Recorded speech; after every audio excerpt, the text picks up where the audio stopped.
প্রিয় সংগ্রামী সহযোদ্ধা, আমাদের দ্বিতীয় স্বাধীনতার ৮ মাস পরে আমরা এখানে জমায়েত হতে পেরেছি। আমরা যেসব দাবিতে জমায়েত হয়েছে আজকে, সেটি আমাদের জন্য গর্বের কিছু নয়, বরং এটি আমাদের জন্য লজ্জার। ৫ই অগস্ট সিদ্ধান্ত হয়ে গিয়েছে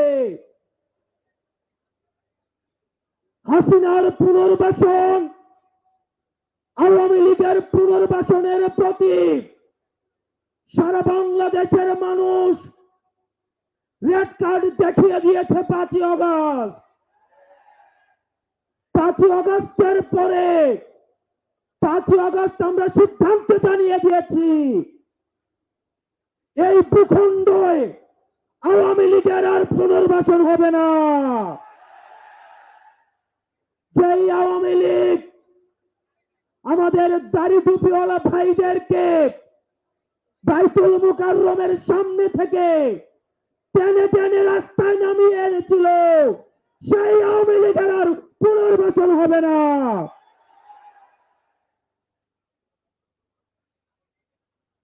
প্রিয় সংগ্রামী সহযোদ্ধা, অত্যন্ত পরিতাপের বিষয়, আজকে ৮ মাস পরে এসেও আমাদের দেশের অনেক রাজনৈতিক দল, অনেক রাজনীতিবিদ আমাদেরকে বারবার করে মনে করিয়ে দেয় আওয়ামী লীগ নাকি রাজনৈতিক দল, এবং এই রাজনৈতিক দল নিয়ে সিদ্ধান্ত আসার এখতিয়ার নাকি তাদের নেই।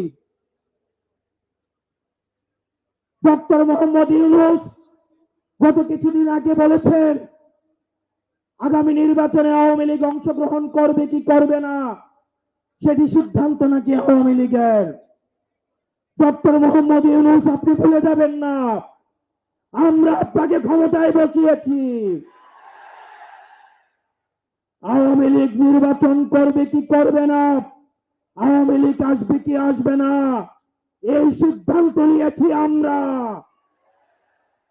আওয়ামী লীগ মারা গিয়েছে বাংলাদেশে, আর জানাজা হয়েছে দিল্লিতে। আমার ভাই আবরার এবং শহীদ আবু আলিফের রক্তের উপরে পাড়া দিয়ে এই আওয়ামী লীগ বাংলাদেশে আসবে না। এই সংস্কার আমাদের দেশের সবচেয়ে বড় সংস্কার, আওয়ামী লীগকে নিষিদ্ধ করতে হবে। কোন কিন্তু অথবা নেই, আচ্ছা দেখছি এরকম কিছু নেই, আওয়ামী লীগকে নিষিদ্ধ করতেই হবে। আপনারা ভুলে গেলে চলবে না, আওয়ামী লীগ কোন রাজনৈতিক দল নয়। ৭১ পরবর্তী সময়ে আপনারা দেখেছেন শেখ মুজিব সর্বপ্রথম বাকশাল কায়েম করে গণতন্ত্রকে গলা টিপে হত্যা করেছে। এই বাকশালী দিয়ে ৩০,০০০ জাসদ কর্মীকে হত্যা করে সারা বাংলাদেশে কসাইতন্ত্র কায়েম করেছে। আওয়ামী লীগের লুটপাটের কারণে আপনারা দেখেছেন ৭৪-এর দুর্ভিক্ষে ১৫ লক্ষ মানুষ মারা গিয়েছে। আমরা বারবার করে বলতে চাই, আওয়ামী লীগ কোন রাজনৈতিক দল নয়, আওয়ামী লীগ হচ্ছে একটি সন্ত্রাসী সংগঠন। এই সন্ত্রাসী সংগঠনকে নিষিদ্ধ করার মধ্য দিয়ে আমরা সংস্কার দেখতে চাই। একই সাথে সাথে সাপ্লাই যে হত্যাকাণ্ড হয়েছে, আমরা আপনাদের কাছে অনুরোধ জানাবো, এই সাপ্লা হত্যাকাণ্ডে যারা শহীদ হয়েছে, আজকের এই মঞ্চ থেকে এই শহীদের লিস্ট আপনারা জাতির সামনে প্রকাশ করুন।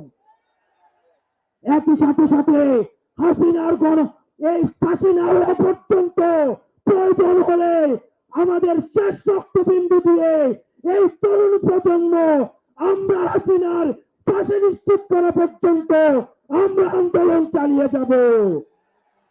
এবং নারী সংস্কার নিয়ে যেই কনসার্ন আপনাদের কাছ থেকে এসেছে, আমরা চাই ডক্টর মোহাম্মদ ইউনূস এই কনসার্ন গুলোকে আপনি অতি সত্বর অ্যাড্রেস করবেন, এবং অপ্রয়োজনীয় যে সংস্কারগুলো রয়েছে সেটিকে পাশ কাটিয়ে প্রয়োজনীয় যে সংস্কারগুলো রয়েছে, যেটির মধ্য দিয়ে নারীদের অধিকার নিশ্চিত হয়, যেটির মধ্য দিয়ে নারীদের সম্মান নিশ্চিত হয়, এবং আমাদের দেশের ধর্মীয় এবং কালচারাল সাংস্কৃতিক যে সম্মান অক্ষুণ্ণ থাকে, সেই অধিকারগুলো, সেই সংস্কারগুলোতে আপনাকে জোর দেওয়ার জন্য আহ্বান জানাচ্ছি। আপনারা ভালো থাকবেন, সুস্থ থাকবেন। হকের পথে, হালালের পথে, সত্যের পথে আমরা এনসিপি আপনাদের সাথে সবসময় রয়েছি। ইনকিলাব